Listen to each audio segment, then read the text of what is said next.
হে ভক্ত জনেরা, হে পরম গুণীজনেরা, আপনারা আজকে শুনুন অর্থের প্রকৃত অর্থ। অর্থকে সব থেকে বড় করে দেখা হলো বুদ্ধিভ্রষ্ট হওয়া লক্ষণ।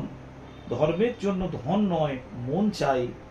ধন কাউকে নিজের গোলাম বানায় না, মানুষ খোদ নিজেই ধনের গোলাম হয়ে নিজের পতন ডেকে আনে।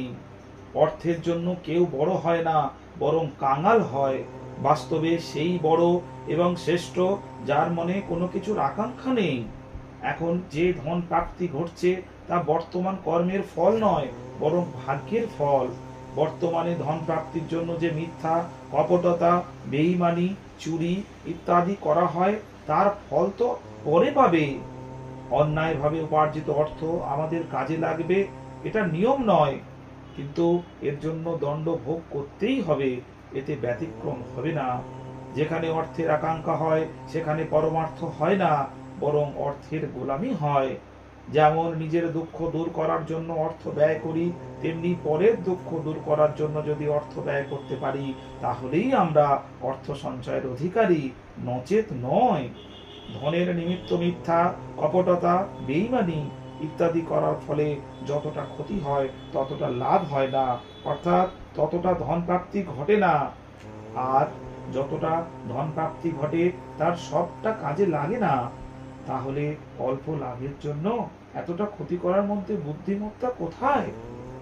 মৃত্যুর পর স্বভাব সঙ্গে যাবে, ধন সঙ্গে যাবে না।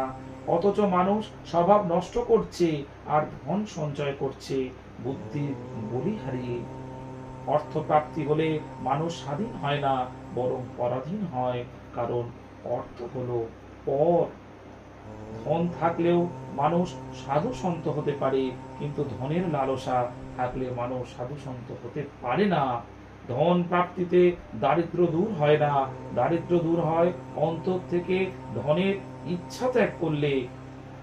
ধনের বৃদ্ধিতে মানুষের সম্মান হয় না, ধর্মের আচরণেই তার প্রকৃত সম্মান হয়। ধন থেকে বস্তু শ্রেষ্ঠ, বস্তু থেকে মানুষ শ্রেষ্ঠ, মানুষ থেকে বিবেক শ্রেষ্ঠ, বিবেক থেকে পরমাত্মা শ্রেষ্ঠ। মানব জন্ম হলো এই সব তত্ত্ব লাভ করার জন্য। হে ভগবৎ প্রেমীরা, পরমাত্মাকে লাভ করতে গেলে ধনের চিন্তা মন থেকে বাদ দিন, আর যে ধন লাভ করবেন তা সকলের সামনে সকলের সঙ্গে ভাগ করে নিন, তবেই আপনি সঠিক ধনের ব্যবহার করতে পারবেন। নমস্কার।